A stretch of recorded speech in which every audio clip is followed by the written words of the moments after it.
Welcome back to the Classics in Immunology Journal Club.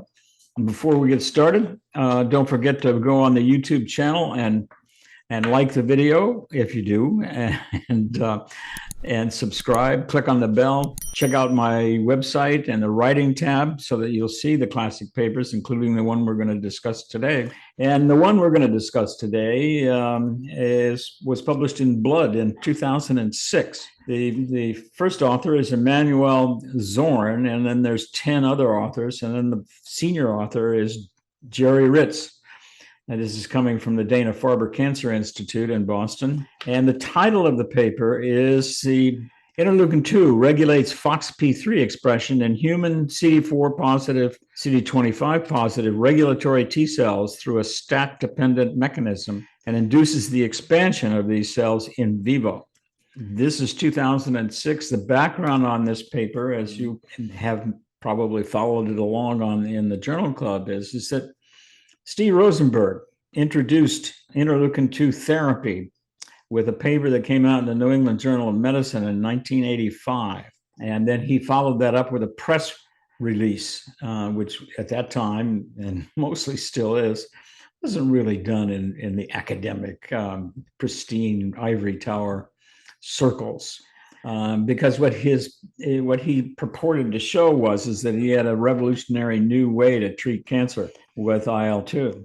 And a few years thereafter, a couple of 3 years, I noticed a paper by Zan Cohen's group at the Rockefeller University in New York, who were injecting IL-2 into leprosy patients to see what would happen. And they had a paper out in 1988.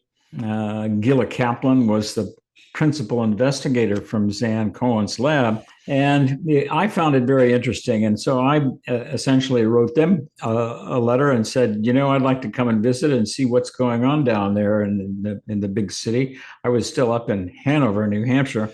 And I went down and visited them and talked to them. And I found the questions they were asking were very interesting, because Zan was interested in trying to understand whether these interleukins and new cytokines, how they were involved in the host response particularly to intracellular pathogens like leprosy and tuberculosis and so forth. And ultimately, they invited me to go on a field trip to Nepal, to Kathmandu, Nepal, where they had leprosariums. We went there in 1989 and injected leprosy patients with interleukin-2 intradermally twice daily, 9 a.m. and 9 p.m., and with a very low dose of interleukin-2 to see what would happen. And we did that for 8 days. And ultimately published our paper in 1989-90, showing that basically it did all kinds of things. The interleukin-2 itself would cause a delay-type hypersensitivity reaction, which I found very, very interesting, because nobody had ever really, at least explained to me, how you got, when you put an antigen into the skin, how it created the so-called delay-type hypersensitivity reaction. And so that's due to cytokines, IL-2 being one of the major ones. Interferon gamma is also involved and so forth. I'm sure interleukin-12 activating natural killer cells and so forth. And about the same time, I was contacted by Jerry Ritz from the Dana-Farber, and Jerry is a bone marrow transplanter down there, trying to treat primarily leukemia, adult AML with bone marrow transplantation, allogeneic. Called me and he said, Kendall, I'm having trouble with my patients, because they get transplanted and they're great and so forth, but they have to survive then for like 6 weeks or 8 weeks without much of a bone marrow and without an immune system. So they're sitting ducks for opportunistic infections. And I'm wondering whether or not I could administer interleukin-2 in the immediate post-transplant period, and to see whether or not we could prevent them from dying of gram-negative sepsis and so forth and so on. So I said, well, that sounds interesting, and I'd be happy to help. I said, I'm not quite so sure what to do, but I certainly know what not to do, and that is to give the very high toxic doses that Rosenberg has been giving. I always thought Rosenberg was a fanatic, and he didn't really get into the niceties of like interleukin-2 receptor on and off rates and so forth, which he should have in order to be able to use it in a clinic properly. As you know, then the next thing that happened in this business was around the same time, 91, 92, is Kazuo Sugimura discovered the third chain of the interleukin-2 receptor, the gamma chain. And soon thereafter, it was found to be involved in a lot of different kinds of things, one being the chain or the gene that was mutated in X-linked SCID, which began the inborn errors of immunity that is now blossomed into a huge field in and of itself. The other thing is that the reason that the gamma chain was so important for both B cells and T cells, and that's why it was a severe combined immunodeficiency, was because it turns out the gamma chain was being used by a whole bunch of other cytokines, about 6 or 7 other cytokines, interleukin-4, interleukin-13, and so forth, interleukin-15 and whatever. And then soon thereafter, in 1994, the interleukin-15 was discovered as a separate and distinct cytokine, and lo and behold, that receptor for the interleukin-15 was found to be very similar to the interleukin-2 receptor, particularly that it used both the beta chain and the gamma chain of the IL-2 receptor in combination with its own alpha chain. The interleukin-15 receptors there then were found to be on natural killer cells. And since there's a circulating about 1 billion, 10 to the 9th circulating natural killer cells, if you used Rosenberg's high doses of interleukin-2 in the clinic, what you do is you simultaneously activate all of those natural killer cells via the interleukin-15 receptor, and ergo is the etiology of the toxicity of high doses of interleukin-2. At the time, Jerry Ritz and I started to use interleukin-2 in the clinic, but use it in very much lower doses than like 100-fold lower doses than Rosenberg had used. And Jerry, being a hem-onc kind of a person, took his patients and put them on chemotherapy pumps so that he could then have an indwelling catheter in in an arm, and they could have then a continuous intravenous infusion of interleukin-2 over 24 hours. Rosenberg gave it as an IV push dose every 8 hours, and as I mentioned, gargantuan doses. And what we found together in our very initial experiments is that we could get away with giving interleukin-2 that way, continuous infusion, 24 hours for as long as 3 months without any toxicity, as long as we kept the dose low enough. And we did dose escalation studies and so forth. Around this time, soon thereafter, like in 93, 94, 95, other things started to happen in the IL-2 field, one of which was they knocked out the interleukin-2 gene out of mice and found that everybody expected them to be IL-2 or immunodeficient, which they were for about the first month of life. But then the second month, they developed a GVH-like chronic inflammatory disease. They started to lose weight and to become runted and clearly ill. And then they would die prematurely.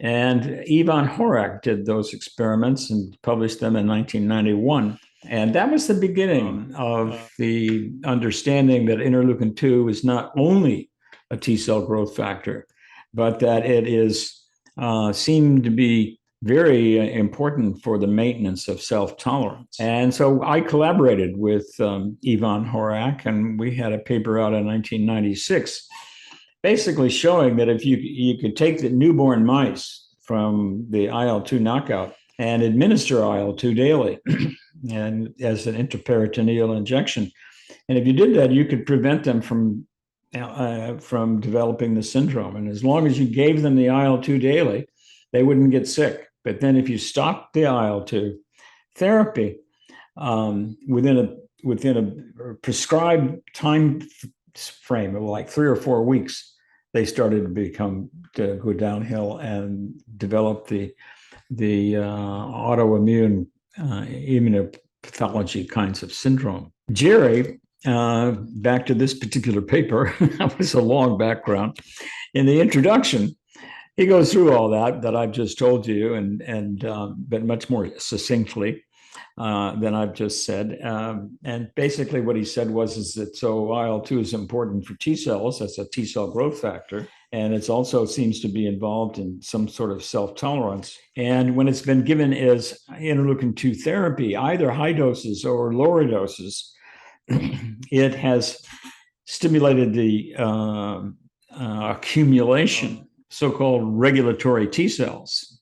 I forgot to say that back in 1995, right about the same time that all these other things that were happening, Shimon Sakaguchi published his famous 95 paper where he said that he could identify the regulatory T cells by the expression of the interleukin-2 receptor alpha chain, so-called CD25.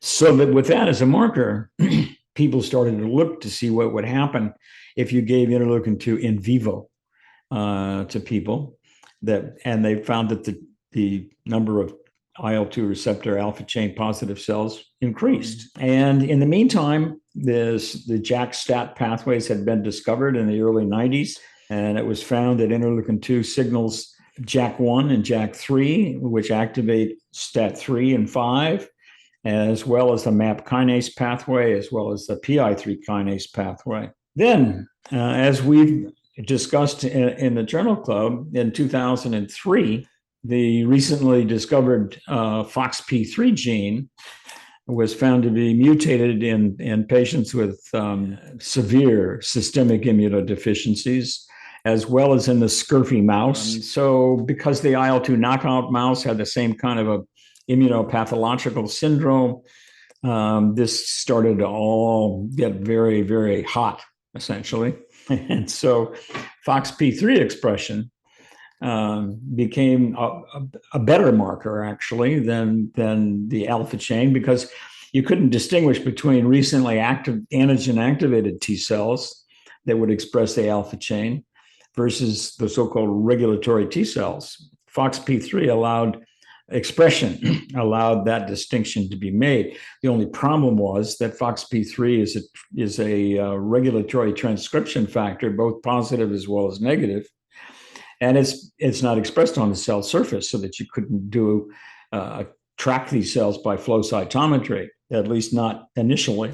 Ultimately, you had to permeabilize the cells. Excuse me, just had a hiccup. And then you could do intracellular staining, which is done in this particular paper.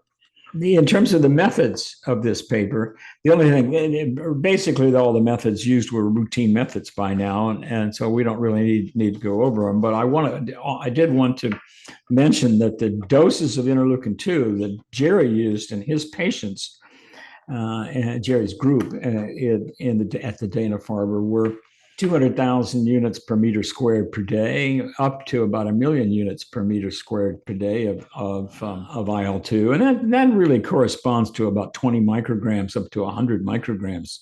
Rosenberg was using almost 100-fold higher doses than that. And that's one of the reasons he got into trouble, because he was activating all these NK cells and activating through the IL-15 receptor. As long as you kept your doses low enough, you would only really hit cells that had the trimeric high affinity IL-2 receptor consisting of the alpha chain, the beta chain, and the gamma chain. So let's do some screen sharing here and go to the results. Now, this is figure 1. And this figure shows that interleukin-2 in vitro activates the expression of FOXP3 in CD4 positive and alpha chain positive cells, but not in alpha chain negative cells. And so in the A portion here, we have alpha chain positive and negative cells activated in vitro for 6 hours with and without TCR activation through anti-CD3. And so in the solid symbols are alpha chain negative cells, and in the gray is alpha chain positive cells. And so you can see right away that the addition of IL-2 to alpha chain negative cells does not cause any FOXP3 expression. This was done by quantitative PCR, and these are relative units. Then if you look at the positive cells, with medium anti-CD3, IL-2 alone will do it. And then if you add anti-CD3 and IL-2, then you'll get a marked increase. And in B, what you see is the same kind of experiment with alpha chain positive and negative cells activated in vitro for 18 hours. Now this was 6 hours over here. And now we're looking at the protein by Western blot. And so these are the alpha chain negative cells, and there's no FOXP3, whereas the positive cells, and even without IL-2, are FOXP3 positive. And then if you add IL-2, there's a marked increase. And this shows a dose response of alpha chain positive and alpha chain negative cells. And even at 100 to 1,000 times the IL-2 concentration, you're not activating the alpha chain negative cell population. So that's figure 1. So the bottom line is that IL-2 activates FOXP3 gene expression. And now here is a schematic of the X chromosome where the FOXP3 gene is located. And here is exon 1, intron 1, and exon 2 is schematically drawn out here. In the histograms down there is an index of the interspecies conservation. And what we've got there is the analysis of human, chimpanzee, mouse, rat, and dog. And so when we see a positive histogram here in the exons, you see a lot of species conservation. Here in the intron is a area here, and here is another area of highly conserved, and here's exon 2.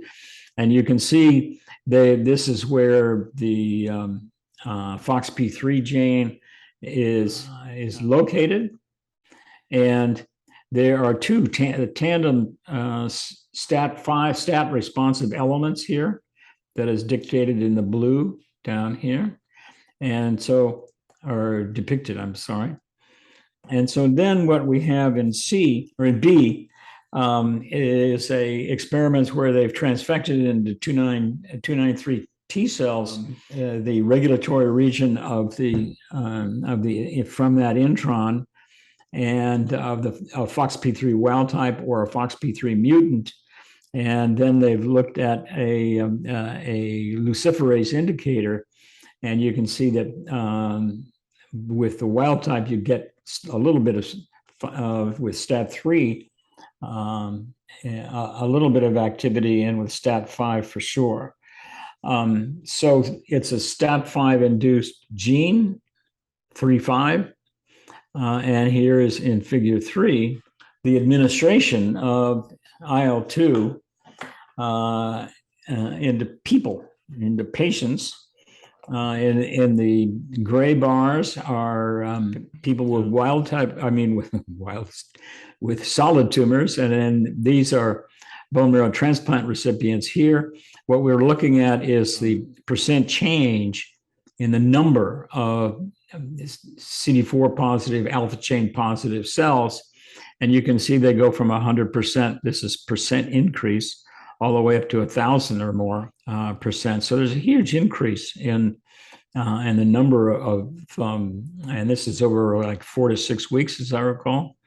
It's not as impressive in the bone marrow transplant recipients. Over here in B, we have the same kinds of data, except for the percent change in the degree of FOXP3 expression at the message level in both the solid tumor and then in the bone marrow transplant recipients. And down here is at the using intracellular cytokine staining before and after IL-2, and here's FOXP3 along with CD4, so that you can see what their kind of data that they're generating in these kinds of instances. And now, the only other thing I want to show you in this one is figure 5 here, where they've looked at FOXP3 expression after IL-2 in CD4 positive cells or NK cells. And so the NK cells in the very solid here, because NK cells obviously also increase when you administer interleukin-2, particularly the low dose variety. And you can see that NK cells, in contrast to T cells, are not expressing FOXP3. As essentially, there's five different patients here. So that does the screen sharing. So let's stop there and go on to put it on full screen and then go on to the discussion. So this paper is only, what, a couple of 3 years after FOXP3 had been found to be really the marker for regulatory T cells. And it's panned out and persisted after this as well. And in the discussion, the Ritz paper, they say, okay, low dose IL-2 will expand the number of Tregs. So that might be good. Maybe you could use that therapeutically for patients suffering from autoinflammatory syndromes, like inflammatory bowel disease, perhaps. Or what Jerry was interested in, he was interested in using it for GVH disease that his bone marrow transplant recipients were suffering from, because it was allogeneic transplants that he was doing. And he subsequently did those experiments and showed that it had benefit in reducing the signs and symptoms of graft versus host disease. It came out in the New England Journal of Medicine. The other thing he stressed is that if you keep your doses low enough, you can get away with giving interleukin-2 essentially indefinitely without toxicity. And finally, I didn't show you the data from this paper, it's reversible, because if you stop the interleukin-2 infusion, then the number of regulatory T cells goes down, and the degree of FOXP3 expression goes down as well. So that's it. That's why I consider this particular paper a landmark paper. They did the in vitro experiments. They nailed it down into the JAK-STAT pathway, and they showed that it works in vivo. Now that was basically the race was on after this paper came out in 2006. And people interested in autoinflammatory diseases have been organizing and doing clinical trials ever since this time to try to use interleukin-2 in the clinic to dampen down autoinflammatory diseases. And during this time after 2006, the more fundamental basic science question became, so how do these regulatory T cells regulate? How do they dampen down the T cell immune response? And there's other papers that we're going to review in the Journal Club. One being by Pushpapandian and Mike Leonardo from the NCI, the NIAID. That came out the very next year in 2007, and Pushpapandian did a really great job showing essentially that one of the things that is going on, at least in vitro, when you add a lot of regulatory T cells to a responding T cell population that's trying to proliferate, is that the regulatory T cells sop up all the IL-2, and essentially, if you allow it to progress, they'll use up all the IL-2, and the effector T cells will undergo cytokine deprivation, apoptosis. They'll die. And we then did an experiments, or several experiments, in collaboration with Gregoire Altan-Bonnet, and published in 2010, that shows that what happens with the regulatory T cell is they have IL-2 causes a marked increase in the expression of the density of the alpha chain on the cell surface, resulting in a very high affinity receptor in the range of a KD, an equilibrium dissociation constant, of in the femtomolar range, 10 to the minus 15 molar. That's pretty high affinity. Accounting for this ability of the regulatory T cells to outcompete the effector T cells in the quest for give me that IL-2, that good stuff. Subsequently, the FOXP3 then was found to block the activation of cytokine genes at the level of transcription, primarily through blocking NFAT, nuclear factor of activated T cells, so that they were turning off IL-2 gene expression. And basically, that's one of the hallmarks of a regulatory T cell is that they are anergic. They do not make cytokines like interleukin-2 themselves. And another aspect of the regulatory T cells that we'll get into is the expression of CTLA-4 on the cell surface of regulatory T cells. And Kaya Wing from the Karolinska Institute, in a series of papers that came out of Sakaguchi's lab, Shimon Sakaguchi's lab in Japan. And then after she was done with her postdoc back at the Karolinska, has shown how the expression of CTLA-4 on regulatory T cells blocks the ability of cells to respond to co-stimulatory molecules like CD28 and so forth. So we'll get into all those things, and thanks for coming. Before you leave, like the video, click on the bell, subscribe, check out the website, and come back next week. Thanks. It's been fun. If you're new to immunology, or you just want to delve into a certain aspect of this large field, and you want to get a grasp on things, you should buy my new book, Molecular Immunity, because it's a chronology of all of the important experiments and discoveries that have been made in the last 60 years. It's concise, but it's also very comprehensive. And it's the only such book that's been written since 1970. So you can buy it on Amazon, and together with the YouTube videos of the Classics in Immunology Journal Club, you can't go wrong.